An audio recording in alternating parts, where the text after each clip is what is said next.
네, 안녕하세요. 통일연구원의 최규빈입니다. 저는 오늘 그 남북 교류 협력과 글로벌 스탠다드라는 주제로 오늘 강의를 하고 있는데요. 오늘 이제 세 번째 토픽입니다. 그 남북 협력의 진화와 글로벌 스탠다드라는 이제 제목입니다. 전체 주제와 좀 비슷한 맥락입니다.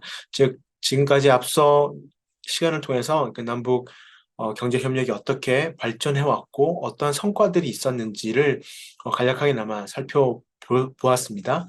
이제 이를 바탕으로 어떤 지금 국제사회에서 주요하게 논의되고 있는 어떤 여러 가지 담론들이 있고 어떤 개념들이 있는데 이런 것들이 남북 협력에 남북 교류 협력에 주는 시사점이 어떤 것이 있을지 혹은 좀 연결해 볼 수 있는 측면들이 있을지 또 북한의 어떤 중요한 변화들이 있는지를 조금 살펴보는 시간이 되겠습니다. 지금까지의 한 30년 정도 지났다고 볼 수 있는데요. 그 남북 교류 협력이 어떠한 또 한계가 있었냐라고 봤을 때, 그 남북 간의 어떤 관계 변화, 그 다음에 어떤 북한의 어떤 수용 태도에 따라서 교류 협력의 어떤 영역과 그 범위, 어떤 그런 어떤 교류의 그 확대 폭이라고 할까요? 이런 것들이 굉장히 영향을 받는 구조였다. 이것도 뭐 한반도의 특수한 상황을 비춰본다면 조금 당연하게 볼 수 있는 측면이었지만 특히 뭐 인도적 지원뿐만 아니라 남북 간의 경제 협력들이 이 남북 간의 변화에 따라서 굉장히 종속되어 있었다라는 측면들을 우리가 생각해 볼 수가 있습니다. 그런 어떤 구조적인 측면의 어떤 한계가 있었고 어, 가장 어쩌면 정치적인 영역과는 조금 관계가 없다고도 볼 수 있는 인도적 지원조차도 어떤 남북 간의 상황에 대한 또 고려라든지 정치적 의제와 연결되는 경우가 또 굉장히 많았던 것도 사실입니다. 물론 정부뿐만 아니라 시민사회 어떤 민간 차원에서도 그 인도적 지원의 핵심 가치와 규범을 그대로 적용하려고 했던 많은 노력들이 있었습니다. 그런 것들이 시간이 가면 갈수록 많은 성과들이 있었고요. 북한도 거기에 관해서 뭐 모니터링 이슈도 마찬가지고요. 이런 것들 조금 더 수용하는 측면이 없잖아 있었지만 이 남북 간의 전체적인 구조에 어떤 정치 안보적인 구조에 교류 협력이 굉장히 이렇게 연결될 수밖에 없는 약간의 종속이라고 하는 표현까지는 뭐 좀 논란의 여지가 있었겠지만 굉장히 영향을 받는 구조에 있었다고 보시면 될 것 같습니다. 그 다음에 남북 교류 협력 물론 그것이 어떤 경제적인 측면의 협력이기 때문에 어쩔 수 없다 하더라도 굉장히 그 분야가 경제에 많이 포커스가 맞춰져 있었다. 즉 어떤 사회 개발이라든지 환경 분야 어떤 최근에 뭐 기후 변화라든지 이런 다면적인 그런 어떤 협력의 분야로 확대되는 것이 굉장히 어려운 구조였다라고 볼 수 있습니다. 뭐 이것이 뭐 일반화할 수 있는 건 아니지만 남북 협력 사업 승인 현황을 보더라도 어떤 굉장히 개성공단 중심의 어떤 협력 사업 이런 것들이 굉장히 비중이 많았고요. 거의 59%. 그러니까 승인 기준으로 본다면 그 60%를 차지했고 사회문화는 한 26%, 어떤 민간 경험은 14%라고 볼 수 있습니다. 즉 경제 분야가 거의 뭐 70%가 넘어가고요. 사회문화는 26% 정도라고 볼 수 있습니다. 이런 부분들로만 보도를 하더라도 지난 2, 30년간의 어떤 남북 교류 협력이 굉장히 활발했던 시기에 어떤 그 분야가 어떤 인도적 지원이라든지 경제 협력이라든지 사회문화 협력이라든지 이렇게 조금 딱 카테고라이제이션이 분명하게 정해져 있었기 때문에 좀 다양한 분야를 이렇게 포섭하는 데 있어서 조금 한계가 있었다라고 볼 수도 있을 것 같습니다. 그다음 행위자적인 측면입니다. 물론 남북 간의 그 경제 협력이 남한과 북한이라는 핵심 당사자 간의 어떤 교류 협력인 건 분명합니다. 그렇지만 이런 남북 간 혹은 또 남한이 굉장히 주도를 갖고 이니셔티브를 가지고 하는 협력이라 하더라도 어떤 국제사회의 중요한 행위자거나 어떤 유엔 기구라든지 이런 기관들이 함께하고 함께 협력하는 그런 부분 어떤 개입이라든지 관여, 그런 참여에 있어서는 조금 한계를 보였던 것이 아닌가라는 측면이 있고요. 그 다음에 또 보편성적인 측면입니다. 그 어떤 남북 간의 어떤 민족적인 동질성을 회복이라든지, 그 다음에 어떤 남북 간의 경제 상호 의존의 증대라든지, 이런 점도 굉장한 의미가 있지만, 국제사회에서 보편적으로 준용하고 있는 어떤 글로벌 차원의 어떤 규범이라든지 원칙, 가치에 대해서는 지금까지 남북 교류 협력이 그것들을 이렇게 품기에는 조금 한계가 있었다. 또 이런 국제 규범의 가치를 북한에게 설득하는 부분에 있어서도 조금 어려운 구조이진 않았나라는 생각들을 해볼 수 있습니다. 그 다음에 또 이것은 뭐 한계라기보다도 앞으로 어떤 방향과 더 가까울 수 있는데요. 이 북한의 어떤 내부적인 수요와 그다음에 어떤 수용 가능성, 호응 가능성을 반영한 협력들을 조금 더 고려할 필요가 있다라는 측면입니다.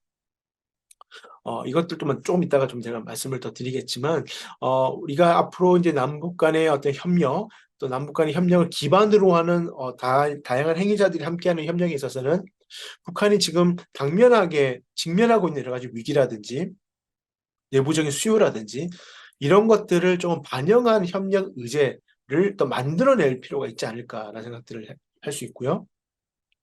그다음에 국제개발 협력에서 많이 논의가 되고 있습니다. 즉 오너십이라는 부분들, 그다음에 단순히 어떤 인도적 지원이나 개발 협력의 대상을 타자화하고 대상화하기보다는 그 현지 로컬이 주도가 되고 로컬이 참여가 확대가 되는 이런 협력 방식도 굉장히 강조하고 있습니다. 그래서 이런 것들도 어, 남북 협력 차원에서도 충분히 고민해 볼 필요가 있지 않을까라는 생각들을 하고요.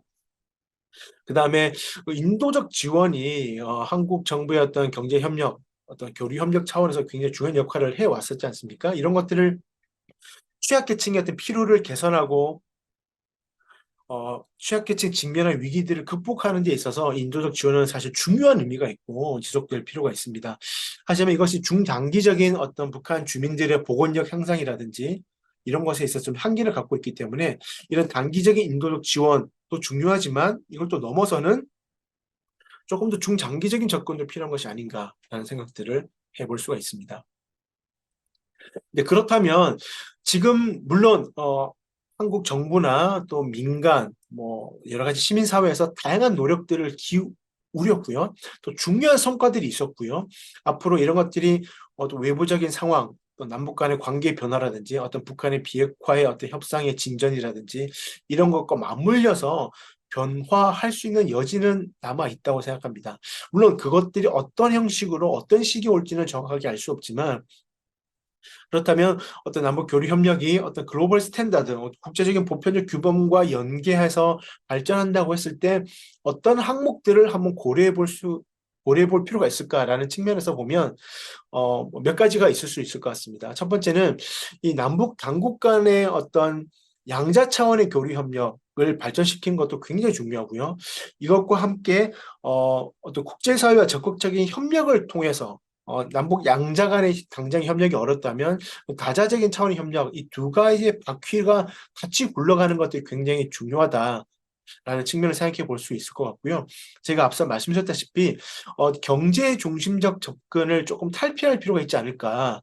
그래서 저희가 지금 북한도 많은 관심을 가지고 있고 전 세계 보편적 의제라고 볼 수 있는 어떤 기후 변화라든지 그 디지털화라든지 그런 21세기의 전 지구촌이 함께 직면하고 있는 그런 과제들에 대한 어떤 고민과 수용을 어, 한 그런 협력 방향들이 필요할 수 있지 않을까라는 측면도 있습니다.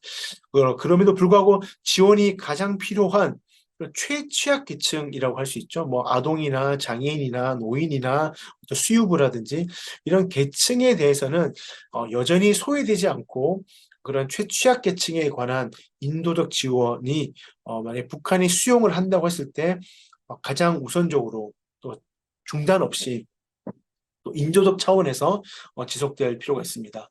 이러한 측면이 있고 그 다음에 이것도 앞서 말씀드렸던 것 좀 유사한 측면이 있지만 국제사회가 공동으로 지향하는 발전 전략과 연결할 필요가 있다. 뭐 이것은 뭐 가장 대표적으로는 지속 가능 발전 목표 SDG라고도 볼 수 있습니다. 이런 것들 고민할 필요가 있고요. 그 다음에 지금 북한이 가장 당면하고 지금 제재 국면에서 가능한 것은 인도적 지원이지만 이런 것들을 중시하면서도 이런 것들이 중장기적으로 어떤 평화의 문제, 그다음에 개발 협력 차원에서 어떤 것들을 서로 연결할 수 있을 것인지에 관한 그런 고민들도 할 필요가 있다. 이런 인도주의와 발전과 그다음 평화 혹은 인권 이런 것들을 함께 연결해 보는 어떤 컨셉들은 국제사회 글로벌 스탠다드 측면에서 굉장히 필요한 부분이라고 하고요. 그다음에 환경, 재난, 기후 의제 이런 북한의 수요를 조금 우리가 더 고려한 어떤 협력 전략, 어떤 교류 어떤 아이디어가 필요할 수 있지 않을까를 생각합니다. 이게 연결해 본다면 결국 이제 북한의 수요와 그 호응 가능성을 반영한 협력들이 필요하고 어떤 공급자 중심의 협력이 아니라 어떤 수요장 중심의 그다음에 단기적 측면만 고려하는 것이 아니라 장기적 차원에서 좀 통합적이고 복합적인 지원 이런 전략도 함께 고려할 필요가 있다라는 거고요. 그다음에 그 현재 역량 강화가 굉장히 중요한 부분이기 때문에 북한 당국과 또 중앙과 지방 정부 혹은 주요 기구나 기관들의 어떤 역량을 또 제고할 수 있는 어떤 그런 협력의 방향들이 좀 필요하지 않을까라는 생각들을 해봅니다. 그렇다면 이런 남북 교류 협력의 어떤 진화의 필요성들의 어떤 생각의 지점들을 놓고 볼 때 지금 국제사회에서 좀 준용하고 있고 국제사회에서 활발하게 논의되고 있는 어떤 그런 어떤 담론이나 그런 프레임워크 중에서 제가 좀 참고해 볼 수 있는 또 관심을 가져볼 필요가 있는 이런 것들은 어떤 게 있을지는 고민을 했었는데요. 이렇게 몇 가지만 조금 말씀을 드리도록 하겠습니다. 첫 번째는 이미 많은 분들께서 알고 계시고 논의하고 계시고 다양하게 연구가 진행되고 있는 HDP 넥서스에 관한 부분입니다. 이것이 이제 인도주의와 발전, 평화가 상호 연계되어 있고 상호 보완되어 있다는 그런 인식하에서 인도적 지원 행위, 그다음에 어떤 평화 구축의 행위, 그다음에 개발 협력의 행위자들이 함께 협력하고 좋아하는 그런 어떤 협력 방식을 의미한다라고 볼 수 있습니다. 이런 HDP 넥서스는 실제 뭐 OECD 덱 회원국들은 다 준용해서 지금 발전 전략을 짜게끔 되어 있고 주요 국제 기구라든지 많은 국가들에서 이런 것들을 이제 적용해서 어떤 국제 개발 협력 전략을 이제 수립해야 하는 상황입니다. 그래서 사실 이것들이 물론 당장 북한에 적용하기에는 좀 어려움이나 현실적 한계가 있을 수는 있습니다. 물론 그러함에도 불구하고 이런 HDP 넥서스는 또 한반도의 상황에서 또 북한에 대한 어떤 협력 차원에서 저희가 또 생각해보고 또 고려해 볼 지점은 있다고 생각합니다. 두 번째는 지속 가능 발전 목표, Sustainable Development Goal이라는 SDG에 관한 부분입니다. 이 부분도 이미 어, 다양하게 논의가 되고 있고 또 많은 관심을 갖고 있으셔서 제가 SDG가 무엇인지에 관해서 논의할 필요는 없을 것 같고요. 이런 지금 어떤 세계적인 불평등이라든지 또 환경의 지속성에 관한 부분들, 평화의 취약성을 극복하기 위해서 경제와 사회와 환경 이 세 가지 축을 중심으로 국제사회가 다면적인 목표를 설정하고 2030년까지 이것을 이행하기로 합의한 그 지속 가능한 발전을 위한 2030 의제와 17개 목표 SDG 목표를 국제사회가 지금 함께 노력하고 있습니다. 물론 이게 지금 코로나 시기를 지나면서 많은 국가들에서 SDG 이행에 있어서 많은 문제를 드러냈고 지금 2030년까지 목표했던 그 목표 이행의 전망이 높지 않는 것이 분명한 사실입니다. 그럼에도 불구하고 이런 국제사회가 다 함께 지금 노력하고 있는 이런 중요한 발전 의제들을 우리가 참고하고 정부 차원에서 혹은 시민사회 차원에서 민간 차원에서 이런 것들을 기반으로 한 어떤 협력의 아이디어를 찾아가는 방식들은 필요하지 않을까라는 생각들을 했습니다. 그다음에 세 번째는 사실 이게 앞서 첫 번째와 두 번째와 다 연결되어 있는데 그 인도적 지원 차원에서 논의가 됐던 것이 또 새로운 업무 방식이라는 부분이 있어요. New Wave Working이라고 하는데요. 이것이 2030 의제, 즉 지속 가능 발전을 위한 2030 의제의 이행을 위해서 인도적 지원, 그다음에 개발, 그다음에 다자개발은행, 정부 각각의 행위자들이 서로 갖고 있는 장점이나 비교 우위를 활용해서 공동의 어떤 목표를 설정하고 이것들을 달성하기 위해서 함께 협업하는 것들을 계속 강조하고 있습니다. 이런 어떤 컬렉티브 아웃컴이라고 하는 공동 성과라고 하는 이런 개념들을 설정하고 각각의 비교 우위가 있는 기관들과 행위자들이 함께 모여서 목표를 설정하고 달성하는 부분들이 있습니다. 이런 부분들을 물론 이게 유엔을 중심으로 이제 국제사회가 중심으로 주창하고 또 많이 적용하고 있는 것이 사실입니다. 물론 남북한의 어떤 교류 협력은 이제 국제적 차원에서의 어떤 개발 협력과는 조금 분리될 수 있는 측면이 없지 않아 있습니다. 그럼에도 불구하고 지금 당장 이런 것들을 적용하기 쉽지 않은 상황임에도 불구하고 이런 국제사회 차원에서 논의되고 있는 담론들을 우리가 관심 있게 살펴보고 향후 그런 환경이 조성됐을 때 남북 간 차원의 협력들을 추진해 감에 있어서 더 새로운 것들 디자인함에 있어서 우리가 이런 것들을 조금 살펴보고 관심을 기울일 필요가 있다라고 이제 생각을 합니다. 조금 이제 각자 영역을 조금 자세하게 말씀드려 본다면, 이제 첫 번째는 HDP 넥서스입니다. 그 현재 이것들을 사실 이제 북한의 어떤 고도화된 핵 위기, 안보 위기를 고려할 때 그 HDP 영역 중에서 이렇게 P 영역을 굉장히 중심적으로 하기에는 조금 어려운 부분이 있을 것 같습니다. 일단은 비핵화 조치, 북한의 어떤 선이 있는 그런 비핵화 조치가 있어야 사실 이런 평화에 대한 논의가 더 적극적으로 포섭이 될 수 있을 것 같습니다. 그래서 비핵화 협상 혹은 어떤 단계적인 비핵화 측면에서 본다면 지금 본격적인 비핵화 협상이 진행되기 이전 상황이라면 북한이 여전한 필요를 가지고 있는 인도주의적 차원, 휴머니테리안 측면과 그다음에 제재 측면에서 어떤 개발 협력이 본격적으로 이루어질 수 없는 상황임을 우리가 직시한다고 했을 때 인도적 지원을 중심으로 어떤 발전, 개발과 좀 연결될 수 있는 측면을 고려하고 인도주의적 차원에서 평화와 좀 연결될 수 있는 차원을 좀 살펴보는 이런 크게 보면 H와 D가 조금 중심이 되는 이런 넥서스를 우리가 좀 고민해 볼 필요가 있지 않을까라는 생각입니다. 즉 무슨 말이냐고 하면 예를 들면 지금 북한이 여러 가지 인도적 차원에서 필요했던 중요한 주제들, 뭐 보건이라든지 건강이라든지 영양이라든지 뭐 식수 위생이라든지 그다음에 또 환경 이런 부분들은 특히 인도적 차원에서 지속적으로 지금까지 논의를 하고 지원을 해왔던 측면입니다. 이런 것이 굉장히 인도적 지원에 포커스가 맞춰져 있지만 이것들을 바탕으로 이것과 조금 연결해 볼 수 있는 어떤 개발의 지점들을 찾아 나가는 부분들은 의미가 있을 수 있다고 생각합니다. 그래서 우리가 앞으로 이제 향후 북한에 대한 뭐 인도적 지원이나 여러 가지 사업들을 고려함에 있어서 이런 국제사회가 준용하고 있는 HDP 넥서스를 조금 고려해보자 라는 측면입니다. 그래서 지금 북한은 사실 만성적인 인도적 위기를 경험하고 있는 거죠. 지난 30년까지 국제사회와 한국 정부가 상당한 노력과 많은 지원을 제공했음에도 불구하고 북한 정권의 어떤 특성으로 인해서 그 다음에 어떤 내부의 어떤 한계와 정말 그 변하지 않는 어떤 정권 레짐 특성으로 인해서 인도적 위기를 극복하지 못하고 있는 상황이고 여전히 식량에 대한 필요를 가지고 있는 북한입니다. 그래서 이런 것들을 또 북한이 자신들의 저발전을 극복하고 본격적인 개발 협력으로 나아가기 위해서 가장 많은 노력을 기울여야 하고 이런 핵 문제를 해결해야 될 당사자는 물론 북한 당국이지만 이런 우리가 이제 북한을 어프로치하는 측면에 있어서 인도적 필요를 충족하는 것뿐만 아니라 그런 북한 정권의 어떤 발전 역량을 강화하는 그런 방향들이 장기적으로 봤을 때 한반도 평화에 어떤 기여할 수 있는 측면이 있을 거라고 생각합니다. 이런 HDP 넥서스를 우리가 고민하고 이렇게 살펴보는 것이 필요하고요. 이제 두 번째는 지속 가능 발전 목표에 관한 부분입니다. 이게 우리가 그 많은 관심을 기울였던 것처럼 2021년 7월에 북한이 지속 가능 발전 목표를 어떻게 이행하고 있는지에 관한 자발적 국가 검토, 그 발런티어 내셔널 리뷰를 하지 않았습니까? 그리고 이제 보고서를 제공했습니다. 물론 그 보고서에 대한 평가도 여러 가지 의견들이 있습니다.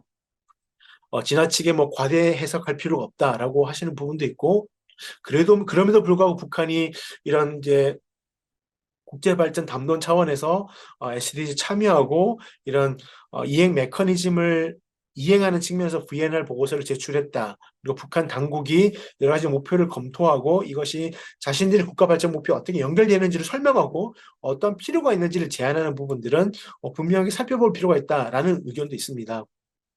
물론 그것들은 결국 이제 저희 각자의 판단의 몫이라고 생각하는데요. 이제 그럼에도 불구하고 이제 북한이 지속 가능 발전 목표를 이행하고 그다음 VNR을 통해서 공개했던 자료들을 살펴본다면 유엔이 원래 제안했던 17개 목표, 160억 개 세부 목표, 248개인가요? 네, 그 지표를 전부 다 수용하진 않았고요. 부분적으로 북한의 법과 제도와 상황에 맞게 가능한 영역들을 우선적으로 선택해서 수용한 부분이 있습니다. 이런 것들을 이제 세부 목표, 타겟, 그다음에 지표, 인디케이터를 북한이 어떤 것들을 채용하고 수용했는지를 간략하게 살펴봤더니 어, SDG 6, 그러니까 식수위생, 3번 건강과 웰빙, 11번 도시와 거주지 이런 어떤 세부 목표와 지표는 북한이 비교적 상대적으로 좀 적극적으로 수용을 했었고요. 그다음에 불평등, 그다음에 평화, 그다음에 파트너십, 그 10번, 16번, 17번의 목표들은 사실상 이 표에서도 보시는 바와 같이 상당한 지표와 세부 목표를 북한이 수용하지 않습니다. 받아들이지 않습니다. 즉, 이 말은 예를 들면 북한이 사회주의, 우리식 사회주의에서 당연히 이제 불평등이 없다라고 사회 불평등을 인정하지 않고 있는 특징이 있지 않습니까? 그렇기 때문에 불평등의 요소는 북한이 적극적으로 받아들이지 않을 가능성이 크고, 그다음 평화나 어떤 파트너십 같은 경우도 사실 북한은 이런 목표에 관해서 적극적이지 못하는 상황인 것 같습니다. 그러면 이렇게 보면 북한이 비교적 많은 세부 목표와 지표를 수용했던 영역들, 그 목표들을 살펴보고, 아, 북한이 이런 쪽에도 뭐 관심을 가지고 있다고 친다면 이런 것들을 좀 연결할 수 있는 남북한 차원의 교류 협력이 북한이 관심 있고 함께 이행하고자 하는 지속 가능 발전 목표의 중요 목표들과 연결되는 차원, 이런 목표를 달성하는 데 기여한다는 차원, 이런 차원에서의 어떤 다자 협력, 어떤 남북 협력들을 우리가 고민해 볼 필요가 있지 않을까라는 생각입니다. 세 번째는 그 뉴웨이브 워킹이라는 부분인데요. 사실 이런 것도 사실 지속 가능 발전 목표와 다 연계되고 HDP 넥서스와 다 연계되는 부분입니다. 즉 남북 당사자로서 굉장히 중요한 행위자임에도 불구하고 이것들이 단순히 남북한 차원뿐만 아니라 이것을 이행함에 있어서 가능하다고 한다면 국제기구와 또 함께 연합해서 협력해서 또 공동의 성과를 설정하고 함께 협력하는 방식이 필요할 텐데, 이제 국제사회에서는 이것을 어떤 공동 성과의 개념으로 강조하고 있습니다. 즉 도움이 필요한 사람들의 필요와 그다음에 그 위기와 그 취약성을 경감해야 할 뿐만 아니라 이들의 복원력을 증진시키기 위해서 공동으로 합의하고 협력하기 위해서 측정 가능한 목표와 그런 효과, 그 임팩트를 설정하자라는 것입니다. 그래서 예전에 있어서는 인도적 지원은 인도적 지원 행위자들 중심으로, 그다음 개발협력 행위자는 개발 행위자로 이것들이 굉장히 분절적으로 이루어졌다면, 이것들 그렇게 분절적으로 이루어지는 것이 아니라 공동의 목표, 그러니까 컬렉티브 아웃컴을 설정하고 이것을 달성하기 위해서 전문성을 가지고 있는 어떤 기관과 행위자들이 함께 협력해서 공동의 목표를 달성해 나가는 그런 개념인데요. 이런 국제사회에서 인도적 차원에서 준용하고 있는 어떤 뉴웨이브 워킹, 그다음에 컬렉티브 아웃컴의 개념들을 우리가 좀 조금 수용할 수 있는 부분이 있지 않을까. 그래서 북한이 비교적 관심을 가지고 있는 인도적 지원의 목표들, 아까 말씀드렸던 식수위생, 건강과 웰빙에 관한 부분들, 그다음에 식량에 관한 부분들, 그다음에 뭐 기후변화 대응에 관한 부분들, 뭐 통계 영역에 관한 부분들, 뭐 물론 인도적 차원도 있고 그렇지 않은 영역도 있지만, 이런 것들, 북한이 관심을 가지는 목표들을 가지고 북한이 향후 5년에서 10년 동안 달성이 필요한, 역량 강화가 필요한 그런 영역들을 설정해서 그런 목표를 세우고 이 목표를 달성하기 위해서는 어떠한 인도적 지원의 영역, 개발 협력의 영역이 들어와야 되는지를 고민해보는 이런 프레임워크를 조금 적용하는 방식들이 사실은 조금 남북 교류 협력에서 조금 살펴볼 수 있는 여지가 있지 않을까라는 생각입니다. 이 전략은 뭐 20년짜리 프로젝트를 설정하는 게 아니고요. 다개년이라고 해서 보통은 이제 5년 이내로 주로 많이 제안을 하는 것 같습니다. 그래서 한 3년에서 5년, 뭐 길게는 뭐 7년 정도, 이렇게 5년을 중심으로 어떤 중단기적 측면에서 어떤 이렇게 사업을 기간을 설정하고 이렇게 이행하는 측면인데, 물론 이거는 사실 유엔이라는 기구, 북한 같은 유엔 북한 팀이죠. 북한에 상주하고 있는 주요 유엔 기구들이 중심이 돼서 사업을 추진하는 경우가 많을 겁니다. 앞으로는요. 근데 그럼에도 불구하고 이렇게 유엔 북한 팀이라든지 국제사회, 북한에서 활동하고 있는 주요 국제기구와 또 한국 정부, 또 남북한 차원이 함께 연계할 수 있는 방안, 물론 현실적인 제약이 있을 수 있습니다. 예를 들면 북한 당국이 한국 정부나 한국의 참여를 기대하거나 뭐 웰컴하지 않을 수도 있습니다. 그럼에도 불구하고 이런 것들을 염두한 어떤 발전 전략이라든지 협력 전략들은 우리가 충분히 고민해 볼 필요가 있지 않을까라는 생각들을 했습니다. 네, 짧게 제가 조금 말씀을 드렸습니다. 그래서 이제 결론을 말씀을 드려본다면요. 그 앞서 살펴보셨던 것처럼 그 남북 교류 협력, 조금 좁게 본다면 남북 경제 협력, 경협들은 사실 이것도 우리가 추진함에 있어서 이것들이 지속적으로 이런 것들 통해서 접촉을 확대하고 남북한의 경제적 상호전을 더 심화시키고 증대시키는 것들이 북한의 어떤 접촉을 확대하는 것뿐만 아니라 긍정적인 내부 변화를 일으킬 수 있는 요인이 될 수 있을 거라고 판단을 했던 측면이 있습니다. 이런 측면에서 지난 기간 추진되었던 것들을 살펴본다면 특히 북한의 당국과 주민들이 어떤 외부와의 접촉을 확대하는 데 있어서 남북한의 경제 협력 그리고 인도적 지원은 중요한 역할을 해왔다라고 평가할 수 있을 것 같습니다. 그럼에도 불구하고 지금 남북 경제 협력이 단절되어 있고요. 인도적 지원조차도 북한이 수용하지 않는 상황입니다. 이런 상황에서 이런 어떤 교착 상태에서 우리가 어떤 것들을 고민할 필요가 있는지 이것이 오늘 제가 말씀드리는 어떤 요지의 중요한 내용인데요.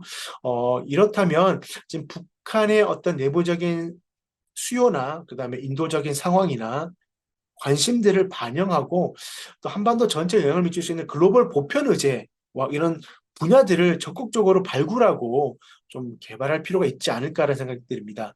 그래서 특별히 그중에서 UN SDG에 관한 북한의 호응이라든지 참여는 하나의 좋은 인디케이션이 될 수 있을 것 같습니다. 물론 앞으로 북한이 이것들을 어떻게 이행하고 있는지는 또 다른 차원의 논의이고요. 지금 북한이 국경 통제를 여전히 하고 있고 예전에 북한에 주요하게 활동했던 유엔 기구들이 북한에 아직 들어가지 못하는 상황이기 때문에 지금 실질적으로 북한의 어떤 인도적 상황이라든지 그런 이전에 활동했던 그 기초선이 어떠한지 정확하게 알 수가 없습니다. 그렇기 때문에 당장 이런 것들을 뭐 추진할 수 있거나 뭐 이렇게 할 수 있는 것은 아니지만 향후 우리가 남북 교류 협력을 좀 더 다변화하고 북한 주민의 실질적인 삶의 개선을 기여할 수 있는 어떤 개발 협력을 생각한다면 이런 UN SDG라는 프레임워크를 이런 언어를 랭귀지를 우리가 좀 더 활용해 볼 필요가 있지 않을까. 이미 한국의 많은 시민사회나 NGO나 심지어 우리 한국 정부도 이런 것에 대한 고민과 준비를 하고 있는 것으로 알고 있습니다. 그래서 우리가 그 정부와 시민사회가 향후 그런 환경이 새롭게 조성됐을 때 남북 교류 협력을 재개하고 발전시킴에 있어서 어떤 북한의 어떤 국제 협력의 방향이라든지 북한의 수요나 특히 최취약계층에 대한 어떤 우선순위라든지 이런 것들이 계속 달라지고 있고 변화하고 있다라는 점을 조금 면밀하게 고려해 볼 필요가 있지 않을까라는 생각합니다. 그래서 그 한국 혹은 남북 교류 협력에 주요하게 활동했던 당사자들이 꼭 채택해야 할 글로벌 발전 규범이 무엇이냐, 뭐 글로벌 스탠다드가 무엇이냐라고 정답은 없을 수도 있을 것 같습니다. 각 영역별로, 섹터별로 정부와 민관의 역할이 다를 수 있을 것이고 또 그 민간 차원의 시민사회 차원에서도 각 시민사회 기관의 전문성이 다 다를 수 있기 때문에 아마 이런 것들은 조금 더 포괄적으로 논의가 필요할 것으로 생각합니다. 하지만 지금 이런 시기에 있어서 지난 기간에 남북 간에 있었던 다양한 행위와 이런 것들 성과와 한계를 짚어보고 향후 이제 국제적 보편 담론을 좀 수용하고 어떤 북한의 수용성을 고려한 어떤 교류 협력의 아이디어와 그런 발전 전략들은 더 긴밀하게 논의할 필요가 있을 것으로 생각합니다. 네, 그러면 오늘 제 강의를 마치도록 하겠습니다. 경청해 주셔서 대단히 감사합니다.